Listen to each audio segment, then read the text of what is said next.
Hello and welcome everybody to our 80 carry power position ranking of for North America. This is going to be our video where we talk about all of the 80 carries in North America and rank them from 1 to 10 and see about how they're going to actually impact their teams as well as how they're going to perform in my mind. Um, Starting at number 10, you have Piglet. Piglet, world champion, someone who hasn't really been seen since in terms of success. Um, and to be honest, he is very strong in lane, as we saw from the games that he did play in 2018. He played two with his support Vulcan on Clutch Gaming, coming up from the academy team to the professional league for a couple games. Whether we actually think that Piglet is going to be, return to his dominant status as, that Vayne 1v9 player, I just don't see it. I know that he's got the right mindset for being the best. He thinks he's still the best, and that's something that you have to have if you want to continue to compete and be at the best level. But whether he's actually able to do that is going to be it's going to have to be seen, because I don't have a lot of faith in Piglet at this point in his career. Number 9, I have Arrow. It's kind of sad that you see former very strong AD carries like Arrow, who had gotten the MVP in one of the splits that he's played in North America, when he played on P1. And to be honest, Arrow is someone who can play very well. The AD carry set of 10 players is there's a lot of talent, both domestic and abroad. And Arrow is one of those players that I can't say he's a bad player. I think he's just so bad in lane that it's like, all right. However, the one thing about Arrow is that when he did win MVP, he was the most gold efficient player in the North American LCS at the time. I'm pretty sure. I'm almost. I remember Jat talking about it at one point in Arrow's career here in North America, that he is so gold efficient. Like, on champions like Kog'Maw and those late game carries that he used to play, Various and stuff, he was so gold efficient. So he would be behind in gold through the laning phase, and he would still dish out so much more DPS than someone who had 1,000, 2,000 more gold than him, and that's not something that you usually see ever. Um, Arrow is one of those players that you get them into a situation where they're in a late game team situation, and Arrow will kill the whole team. Pentakill style, and that's something that you can't really say. Like, you can say that for that's what the AD carry is supposed to do, right? But Arrow does it on such a different level. He's got less gold than his opponent. He's doing it consistently in a basis where he's doing more damage than anybody else, and he's doing it with less items, less gold, and that's not something that you can actually say is normal. Wild Turtle, we can talk about his flash forward or whatever, but like, I think that that's something that should be rewarded, or awarded, as long as it works out. I think Wild Turtle flashing forward is a mentality that you can definitely get behind. Someone who's going to make the plays, be aggressive, be the hero for the team.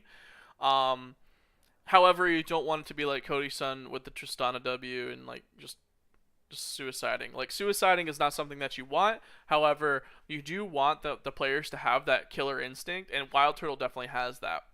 However, with that high risk, high reward playstyle, we do see a lot of deaths by Wild Turtle consistently year to year, and I think that that's one of the biggest reasons holding him back, is that he is just not safe enough to be a consistent top 80 carry in the league, and that's like something that's probably eating at him too. Like, he probably knows about this a lot more than anybody else. Sven, I hate Sven. I think Sven is so overrated. Probably the most overrated player in North America. I know that this is a bold take because everyone thinks Sven was so much better than Mithy, and we're glad that he is gone. But I'll tell you what, Sven and Mithy wouldn't have won any European championships unless they had perks on their team, or if they didn't have perks on their team. I think that Sven gets a lot of credit for not doing anything. Consistently last year, we saw TSM have a huge issue with how they want to play the game and being proactive. Well, if you look at their teams before and you look at the positions that have changed, support has pretty much always been like a very aggressive playmaking support. Yellow Star is a huge shot calling voice. He wanted to, he had a specific way about how he wanted to play the game. You look at how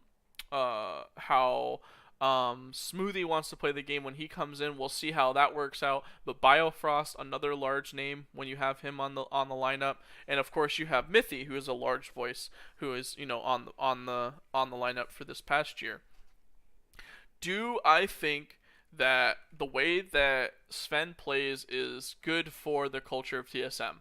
Absolutely not, because of the fact that when they were winning championships, Doublelift and Wild Turtle are so much more aggressive, and they play to a they are like they were the ones flashing forward because they were the ones that wanted to be the hero, and because they knew that they had to be the hero.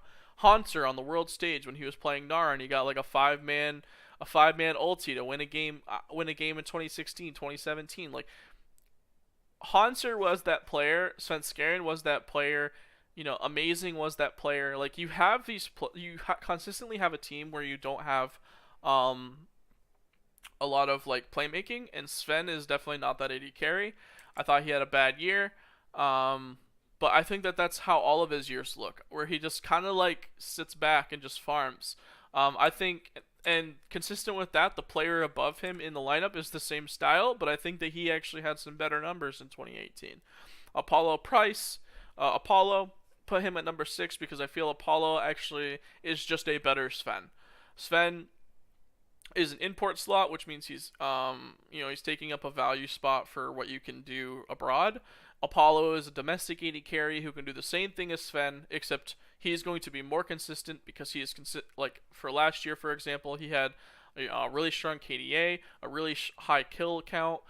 He was someone who had a high kill participation as well for his team, and him and Hakuho have extreme synergy, whereas Sven and Smoothie just do not. So based on those criteria, I think Apollo is just a more valuable AD carry than Sven at this time. Definitely, I have above Apollo. This is the one case where I feel definitely or veteranship does not count, is in the AD carry position, because I do believe that definitely after 1 year is already as good as all of the names behind him. I thought definitely was a hugely impressing player from Golden Guardians, someone that's seemed to be like a Cody Sun-esque player that was very, not someone who is as cocky or as a kind of quieter as an AD carry, which is not normal, but someone who also doesn't have that, when he gets frustrated, he doesn't lash out at his teammates. He doesn't bottle himself up like what Cody Sun does. Definitely is the person who's always going to, he's like, hey dude, I played Heimer. Definitely had the highest KDA of any AD carry with 8.8. It was like absolutely smashed everyone else, and this is on the 10th place team. That's crazy to me. Someone who on a team that's consistently losing almost every game had the highest KDA out of any player. Whether he's a KDA warrior is not a question. Like, that's just not what you talk about when you're on the professional stage, really.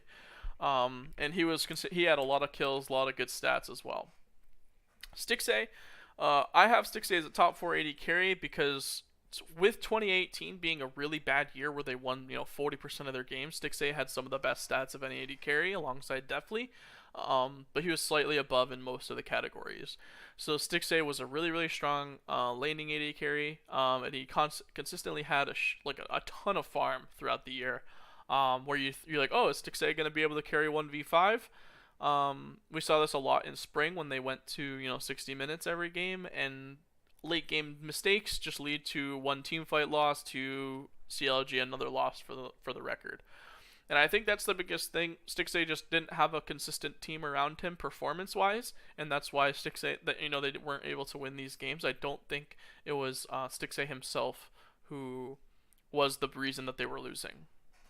When we talk about Sneaky from C9, I don't want to put him this high, but I feel like I have to, and this kind of follows suit for most of the Cloud9 players. Like, they will be a little bit above where they might be on other people's lists because Cloud9 consistently gets it done on the international stage. And I think that while that doesn't really translate domestically, as C9 hasn't really won a championship, they consistently get to Worlds through the gauntlet.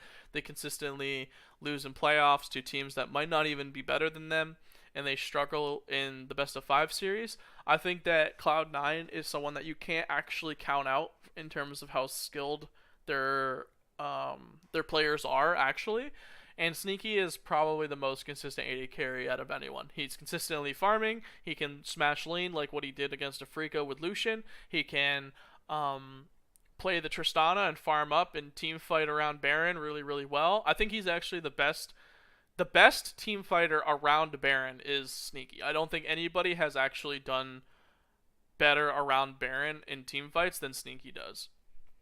All right, we have Bang at number two. Bang coming in from SKT, a two-time world champion, considered one of the better AD carries in the world.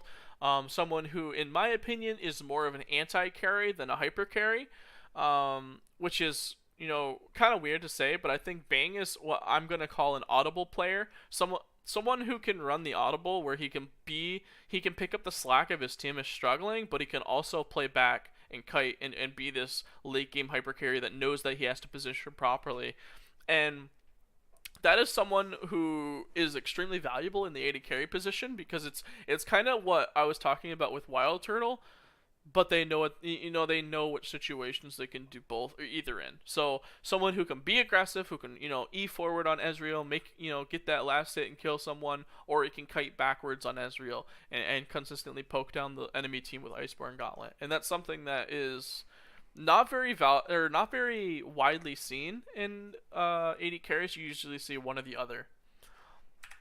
Doublelift's the best AD carry in North America. That's just a fact. It doesn't matter who comes over, whether it's Bang, whether it's you could bring over Uzi, and I bet that would be the only time that you ever think that Doublelift isn't the best AD carry in North America. And even then, maybe domestically Doublelift still wins, because it's a different style of play. And Doublelift is what I would say is not the best AD carry for the league himself. I think he makes games. He can win games that shouldn't be winnable. He's someone who can take his team and say, we're going to play around bot lane, and we're going to play incredibly intelligently, and I'm going to win the game. And he can both inspire and bring down his team depending on the situation. So I think that I'm going to give a lot of praise to Doublelift for what he's been able to do domestically. And I think that that's something that should be what people are saying. I think that he is someone who can win almost any game domestically based on his individual's talent. And that's going to be our AD carry power rankings for North America. I'm going to go ahead and leave you with that one. We're going to come back with the last role, which is, of course, the support role for North American supports.